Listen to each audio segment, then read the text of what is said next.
खुलुमबाय बयखौबो गोदान आपडेट यूट्यूब चैनलाव बरायग्रोना लाबाय आं दिनै नोंथांमोननो मोनसे गोनां इम्पोर्टेन्ट भिडिअ लाबोदों नोंथांमोना भिडिअखौ फारसेनिफ्राय नायबानो जाबाय भिडिअआ मानि सायाव जागोन नोंथांमोना थाम्बनेल एबा टाइटेलाव नायनानै एसेब्लाबो हमनानै मोनखादों जानो हागौ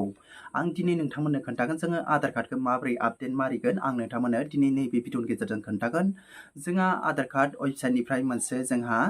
बेयाव नटिफिकेशन हरदों जोंहा आधार कार्डफोरखौ फ्रि दासान्दि आपडेट मारिनायनि मोनसे नटिफिकेशन हरदों बयबो आपडेट मारिना लानांगौ जायफ्रा दासिमबो आपडेट मारियाखै नोंथांमोना आपडेट मारिना लाबानो जाबाय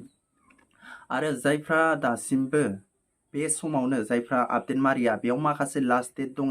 बे लास्ट डेटनि उननिफ्राय नोंथांमोना जायफ्रा मारिगोन नोंथांमोना आपडेट खालामगोन नोंथांमोननिफ्राय फैसा लागोन बेयाव आं नोंथांमोननो भिडिअनि गेजेरजों फारसेनिफ्राय खोन्थालांगोन नोंथांमोना भिडिअखौ नायनानै फारसेनिफ्राय बुजिगोन बेसेबां डेटनिफ्राय बेसेबां डेटसिम नोंथांमोना भिडिअनि गेजेरजों गासिबखौबो मोनलांजोबगोन बेयाव माखासे फ्रि होदों दासान्दि जायफ्रा मारिया आपडेट खालामा नोंथांमोननिफ्राय उननि समाव फैसा लानाय जागोन नोंथांमोना फैसा गारनानै नोंथांमोना आपडेट मारिनो गोनां जागोन बयबो मारिना लाबानो जाबाय दासान्दि फ्रियावनो होगासिनो दं जायफ्रा आपडेट मारिनो गोसो मारिना लाबानो जाबाय आं भिडिअनि गेजेरजों खोन्थालांबाय थानोसै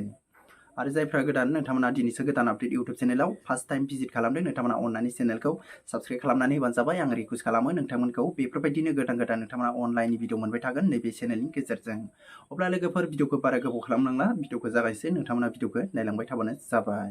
लाइक खालामदो भिडिअखौ नायनायनि सिगां नोंथांमोना अननानै बयबो आरो माबाफोर बुजियाबा नोंथांमोना कमेन्ट खालामनानै होबानो जाबाय अब्ला नोंसोरो गावबागावनि आधार कार्डखौ आपडेट मारिनो थाखाय गावबागावनि मबाइलखौ ओपन खालामदों मबाइल स्क्रिनखौ बिनिफ्राय नोंथांमोना क्रम ब्राउजार बा गुगोलाव नोंथांमोना बे आधार कार्डखौ आपडेट मारिनो हागोन बिनिफ्राय आं नोंथांमोननो बिनि लास्ट डेटखौबो खोन्थागोन बिनिफ्राय जोङो क्रमानो बांसिन मोजां सोलियो जोंनि थाखाय जोङो अनलाइननि खामानि मावनो थाखाय क्रम ब्राउजारा जोबोद मोजां बिनि थाखाय आङो क्रम ब्राउजारखौ ओपन खालामसै नोंथांमोना गुगोलावबो हागोन दै बिनिफ्राय गोसोबायदि नोंथांमोना मायाव थांनानै बेखौ आपडेट मारियो बिनिफ्राय भिडिअखौ नायलांबाय थानानै नोंथांमोनाबो आपडेट मारिबानो जाबाय बिनिफ्राय आं नोंथांमोननो क्रम ब्राउजारखौ ओपन खालामना खोन्थानोसै बिनिफ्राय नोंथांमोना बेयाव सार्च अपसन नुगोन बेयाव नोंथांमोना खनसे टाइप खालामदो बिनिफ्राय नोंथांमोना बेयाव आधार कार्ड नोंथांमोना टाइप खालामनांगोन दै लिरनांगोन बेयाव आधार कार्ड लिरदो बिनिफ्राय बिनि वेबसाइटआ फैगोन नायबानो जाबाय बेयाव hwdw बेयाव नोंथांमोना खनसे क्लिक खालामनानै होबानो जाबाय थुनानै होबानो जाबाय बिनिफ्राय बिनि पेजआ बेफोरबायदि गेवगोन बेयाव नोंथांमोना लेंगुवेजखौ सेलेक्ट खालामनांगौ मा लेंगुवेजआ नोंनि थाखाय साबजाथाव बिनिफ्राय आङो इंलिसखौनो सेलेक्ट खालामनोसै अब्ला आं इंलिसखौ थुनानै होबाय बेयाव लडिं जादों एसे लेट जागोन मानो होनोब्ला नेटआ गोबां स्ल' बिनिफ्राय आङो बेयाव थुनानै होबाय बिनिफ्राय बिनि पेजआ बेफोरबायदि गेवगोन बेयाव पपआप फैगोन बेखौ दाननानै होबानो जाबाय बेखौ गोजौआव बोखोदो एसे बिनिफ्राय नायबानो जाबाय बेयाव नोंथांमोना गोबां नुदों बेयाव नायबानो जाबाय गेट आधार बेयो गेट आधारनि गाहायाव माखासे अपसनफोर दङ बेयाव नोंथांमोना नुगोन डाउनलड आधार बेयाव नोंथांमोना खनसे थुनानै होबानो जाबाय डाउनलड आधाराव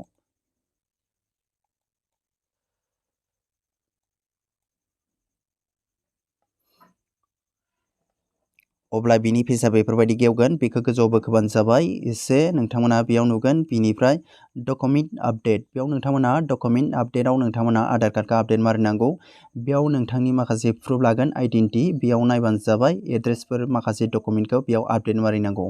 बिनिफ्राय बिनि लास्ट डेटखौ नायबानो जाबाय बेयाव डिसेम्बरनि 14 तारिखसिम होदों बे डिसेम्बरनि 14 तारिखनि सिगां नोंथाङा मारियाब्ला नोंथाङा बेनि लास्ट जायोब्ला 14 तारिखनि उन जायोब्ला नोंथांनिफ्राय बेयाव फैसा लागोनबो जानो हागौ बिनि थाखायनो बयबो आपडेट मारिबानो जाबाय जायफ्रा दासिमबो आपडेट मारियाखै नोंथांमोना आपडेट मारिनानै लाबानो जाबाय बेयाव डेट होखादों दै दा फ्रि मारिनो हागोन नोंथांमोना 14 तारिखसिम डिसेम्बरनि 14 तारिखसिम डिसेम्बरनि 14 तारिखनि गेजेराव नोंथांमोना बे आधार कार्डखौ आपडेट मारियाबा डकुमेन्ट आपडेट मारियाबा नोंथांमोननिफ्राय बेयाव फैसा चार्ज लानोबो गोनां जानो हागौ बिनि थाखायनो बयबो मारिबानो जाबाय आं दा नोंथांमोननो भिडिअनि गेजेराव खोन्थाखाबाय बिनिफ्राय बेखौ मारिनो थाखाय नोंथांमोना बेयाव क्लिक खालामबानो जाबाय डकुमेन्ट आधाराव खनसे थुनानै होबानो जाबाय बेयाव नायबानो जाबाय बिनि पेजआ बेफोरबायदि गेवनानै फैगोन बेयाव दङ आपलड documents in support of identity and address बेयाव नोंथांमोना गासैखौबो एड्रेसफोरखौ बेयाव डकुमेन्टफोरखौ आपडेट मारिनांगौ बेखौ मारिनो थाखाय नोंथांमोना बेयाव दङ नै क्लिक टु साबमिट बेयाव थुबानो जाबाय बिनिफ्राय बेयाव नोंथांमोना माखासे फरायनोबो हायो जायफ्रा फरायनो गोसो बेयाव थुनानै क्लिक खालामनानै बेखौ फरायनो हागोन बिनिफ्राय आङो दा बेयाव थुनसै क्लिक टु साबमिट बेखौ आपडेट मारिनो थाखाय बेयाव थुनानै होबानो जाबाय अब्ला बिनि पेजआ बेफोरबायदि गेवगोन बेयाव नायबानो जाबाय नोंथांमोना इन्टार आधार बेयाव नोंथांमोना आधार कार्ड नाम्बारखौ होदो बिनिफ्राय बेयाव दङ खेबसा बे खेबसाखौ इन्टार एबाव खेबसेयाव होबानो जाबाय बिनिफ्राय सेन्ड अटिपि नुदों बेयाव खनसे थुनानै होबानो जाबाय बिनिफ्राय अटिपि नाम्बार फैगोन बेयाव दङ गाहायाव इन्टार अटिपि बेयाव खनसे थुदो बिनिफ्राय नोंथांमोना होनांगोन आरो इयाव इन्टार अटिपिखौ होबानो जाबाय अटिपि मेसेज फैगोन बिनि नोंनि आधार कार्डजों मबाइल नाम्बार लिंकआव बिनिफ्राय नोंथांमोना लगइन थुबानो जाबाय अब्ला आङो थाब थाब फिल खालामसै बेयाव नायलांबाय थाबानो जाबाय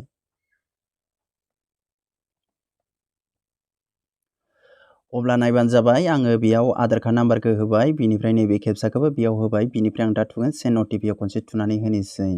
नायबानो जाबाय नोंथांमोना गासैखौबो बिनिफ्राय बेयाव मेसेज फैगोन SMS बे आधार कार्डजों लिंकआव फैखाबाय आंनिया नै अब्ला आं बेखौ कपि खालामनोसै बिनिफ्राय आङो नैबेयाव होनोसै अब्ला आङो बेयाव कपि खालामनानै होबाय गासैखौबो जोब्बाय दे अटिपि नाम्बारफोरखौ बिनिफ्राय आं लगइनआव थुनानै होनोसै